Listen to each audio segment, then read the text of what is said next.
بسم اللہ الرحمن الرحیم۔ کروڑوں درود و سلام حضرت محمد صلی اللہ علیہ وسلم پہ اور ان کی آل پہ۔ السلام علیکم محترم ناظرین و سامعین، آج میں اللہ پاک کے نبی حضرت عیسیٰ علیہ السلام کا بیان کرنے کے لیے حاضر ہوا ہوں۔ اس ویڈیو میں حامان کو اونچا محل بنانے کا حکم، مرد مومن کی قوم کو نصیحت، حضرت موسیٰ علیہ السلام کو مصر سے نکلنے کا حکم، حضرت موسیٰ علیہ السلام کی روانگی اور بڑھیا کا ایمان افروز واقعہ سب بتایا جائے گا، اس لیے اس ویڈیو کو آخر تک دیکھیے اور مکمل معلومات حاصل کیجیے۔ فرعون کی قوم سے ایک مرد مومن کی گفتگو کے بعد فرعون نے جب دیکھا کہ یہ شخص تو ایسی گفتگو کر رہا ہے جس کی وجہ سے لوگوں کے دل اس کی طرف مائل ہو رہے ہیں اور لوگ اس کی بات کو درست سمجھ رہے ہیں، تو اس نے موضوع ہی تبدیل کر دیا اور لوگوں کو مطمئن کرنے کے لیے مکاری اور چال بازی کے طور پر اپنے وزیر حامان کو کہنے لگا، اے حامان، میرے لیے اونچا محل بنا، شاید میں راستوں تک پہنچ جاؤں، آسمان کے راستوں تک، تو موسیٰ کے خدا کو جھانک کر دیکھوں، اور بے شک میرے گمان میں تو وہ جھوٹا ہے۔ اور یوں ہی فرعون کی نگاہ میں اس کا برا کام خوبصورت بنا دیا گیا اور وہ راستے سے روکا گیا اور فرعون کا دو ہلاکت میں ہی تھا۔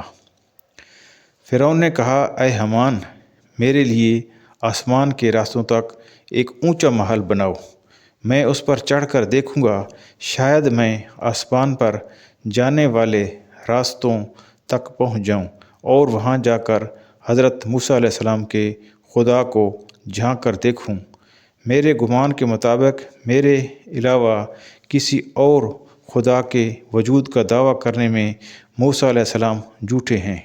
یہ بات بھی فرعون نے اپنی قوم کو فریب دینے کے لیے کہی، کیونکہ توحید و رسالت کی حقانیت کئی انداز میں اس پر آشکار ہو چکی تھی۔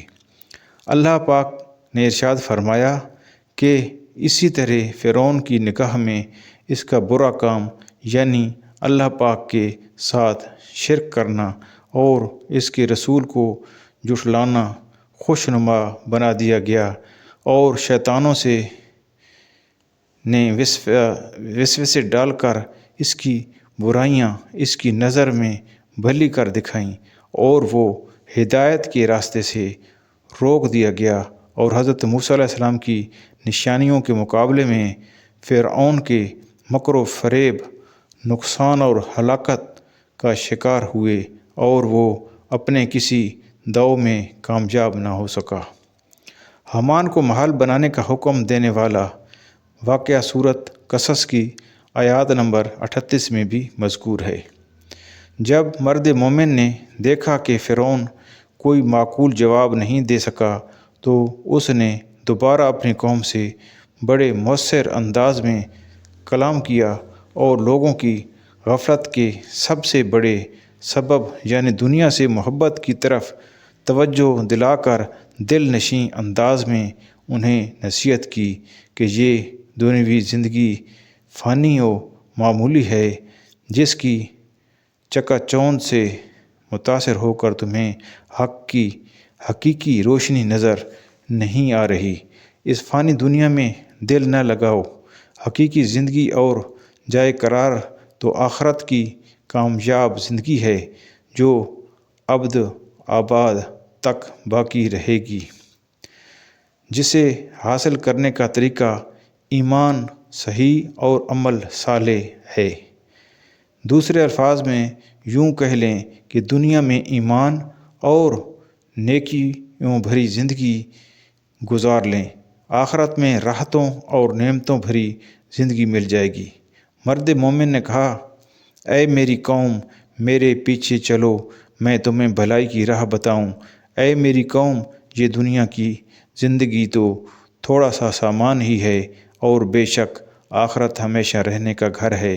جو برا کام کرے تو اسے بدلہ نہ ملے گا مگر اتنا ہی، اور جو اچھا کام کرے، مرد ہو خواہ عورت، اور وہ ہو مسلمان تو وہ جنت میں داخل کیے جائیں گے، وہاں بے حساب رزق پائیں گے۔ اس میں اشارہ یہ ہے کہ فرعون اور اس کی قوم جس راستے پر چل رہی ہے وہ گمراہی کا راستہ ہے، اور یہ بھی اشارہ ہے کہ ہدایت انبیاء کرام علیہ السلام اور اولیاء رحمۃ اللہ علیہ کی پیروی میں رکھی گئی ہے، اور جس طرح نبی علیہ السلام اپنے امتی کو ہدایت کا راستہ دکھاتے ہیں، اسی طرح نبی علیہ السلام کے تابع رہتے ہوئے اولیاء و صالحین بھی ہدایت کا راستہ دکھاتے ہیں۔ اپنی قوم کو نصیحت کرتے وقت مرد مومن نے یہ محسوس کیا کہ لوگ میری باتوں پر تعجب کر رہے ہیں اور میری بات ماننے کی بجائے مجھے اپنے باطل دین کی طرف بلانا چاہتے ہیں، تو اس نے اپنی قوم کو مخاطب کر کے کہا، اور اے میری قوم، مجھے کیا ہوا کہ میں تمہیں نجات کی طرف بلاتا ہوں اور تم مجھے دوزخ کی طرف بلا رہے ہو؟ تم مجھے اس طرف بلاتے ہو کہ میں اللہ کا انکار کروں اور ایسے کو اس کا شریک کروں جو میرے علم میں نہیں، اور میں تمہیں عزت والے بہت بخشنے والے کی طرف بلاتا ہوں۔ آپ ہی ثابت ہوا کہ جس کی طرف تم مجھے بلا رہے ہو اس کو بلانا کہیں کام کا نہیں، دنیا میں نہ آخرت میں، اور یہ کہ ہمارا پھرنا اللہ کی طرف ہے، اور یہ کہ حد سے گزرنے والے ہی دوست کی ہیں۔ تو جلد ہی تم وہ یاد کرو گے جو میں تم سے کہہ رہا ہوں، اور میں اپنے کام اللہ کو سونپتا ہوں، بے شک اللہ بندوں کو دیکھتا ہے۔ یعنی تم عجیب لوگ ہو کہ میں تمہیں ایمان اور طاقت کی تلقین کر کے جنت کی طرف بلاتا ہوں، اور تم مجھے کفر و شرک کی دعوت دے کر جہنم کی طرف بلا رہے ہو۔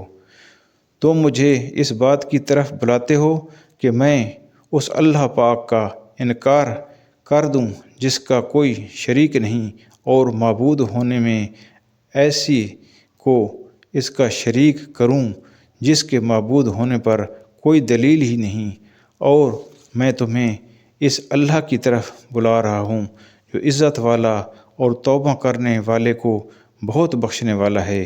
اور یہ بات ثابت ہوتی ہے کہ تم مجھے جس جھوٹے معبود کی عبادت کی طرف بلا رہے ہو اس کی عبادت کرنا دنیا اور آخرت میں کہیں کام نہ آئے گی، اور یاد رکھو کہ ہمیں مرنے کے بعد اللہ پاک کی طرف لوٹ کر جانا ہے، وہ ہمیں ہمارے اعمال کی جزا دے گا۔ اور یہ بھی یاد رکھو کہ کافر ہمیشہ کے لیے جہنم میں جائیں گے۔ اگر میری باتیں ابھی تمہارے دل پر نہیں لگتیں، لیکن عن قریب جب تم پر عذاب نازل ہوگا تو اس وقت تم میری نصیحتیں یاد کرو گے، مگر اس وقت کا یاد کرنا کچھ کام نہ دے گا۔ یہ سن کر ان لوگوں نے اس مومن کو دھمکی دی کہ اگر تم نے ہمارے دین کی مخالفت کی تو ہم تمہارے ساتھ برے طریقے سے پیش آئیں گے۔ اس کے جواب میں اس نے کہا، میں اپنا معاملہ اللہ پاک کو سونپتا ہوں، بے شک اللہ پاک بندوں کو دیکھتا اور ان کے اعمال و احوال کو جانتا ہے۔ جب فرعون اور اس کے درباریوں نے مرد مومن کو سزا دینے کا ارادہ کیا تو اللہ پاک نے اسے ان کے شر سے بچا لیا، جبکہ فرعون اور اپنی قوم سمیت یہ انجام ہوا کہ انہیں برے عذاب نے گھیر لیا۔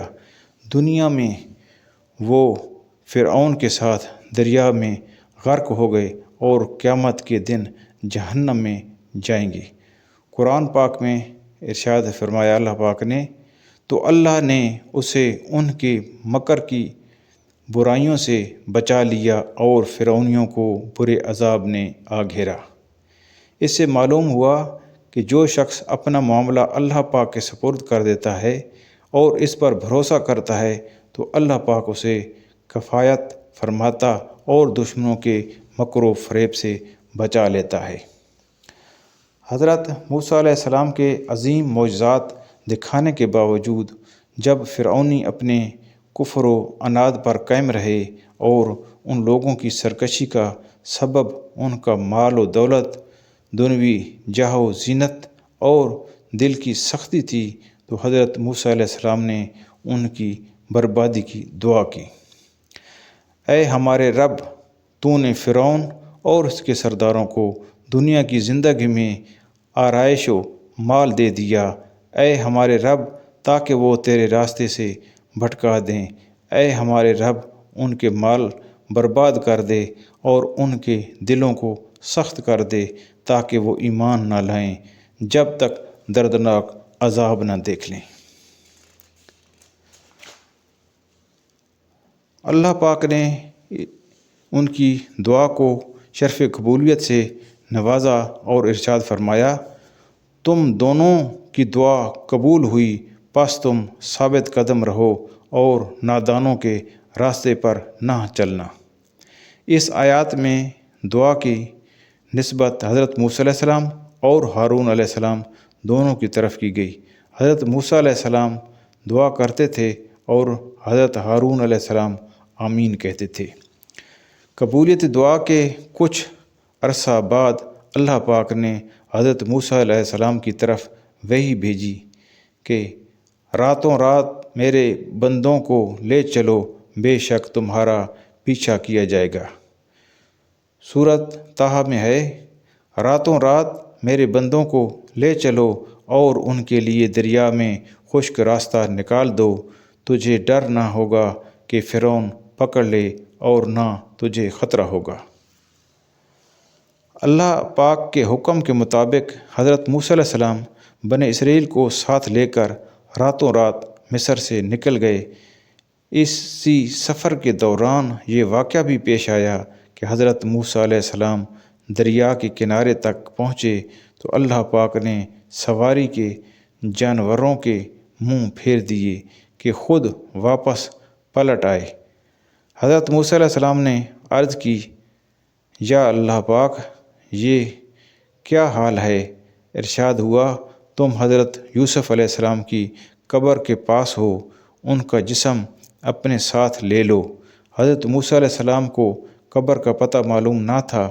آپ نے لوگوں سے فرمایا، اگر تم میں سے کوئی حضرت یوسف علیہ السلام کی قبر کے بارے میں جانتا ہو تو مجھے بتاؤ۔ لوگوں نے عرض کی، ہم میں سے تو کوئی نہیں جانتا، البتہ بنی اسرائیل کی ایک بڑھیا ہے، ہو سکتا ہے کہ وہ حضرت یوسف علیہ السلام کی قبر کے بارے میں جانتی ہو کہ وہ کہاں ہے۔ حضرت موسیٰ علیہ السلام نے اس کے پاس آدمی بھیجا۔ جب وہ آ گئی تو اس سے فرمایا، تجھے حضرت یوسف علیہ السلام کی قبر معلوم ہے؟ اس نے کہا، ہاں۔ فرمایا، تو مجھے بتا دے۔ اس نے عرض کی، خدا کی قسم، میں اس وقت تک نہ بتاؤں گی جب تک آپ مجھے میری مانگی ہوئی چیز نہ دے دیں۔ حضرت موسیٰ علیہ السلام نے فرمایا، تیری عرض قبول ہے۔ بوڑھیا نے عرض کی، میں آپ سے یہ دعا مانگتی ہوں کہ جنت میں آپ کے ساتھ اس درجے میں رہوں جس درجے میں آپ ہوں گے۔ حضرت موسیٰ علیہ السلام نے فرمایا، جنت مانگ لے، یعنی تجھے یہی کافی ہے، اتنا بڑا سوال نہ کر۔ بوڑھیا نے کہا، خدا کی قسم، میں نہ مانوں گی مگر یہی کہ آپ کے ساتھ ہوں۔ حضرت موسیٰ علیہ السلام اس سے یہی گفتگو کرتے رہے۔ اللہ پاک نے وحی بھیجی، اے موسیٰ، وہ جو مانگ رہی ہے تم اسے وہی عطا کر دو کہ اس میں تمہارا کچھ نقصان نہیں۔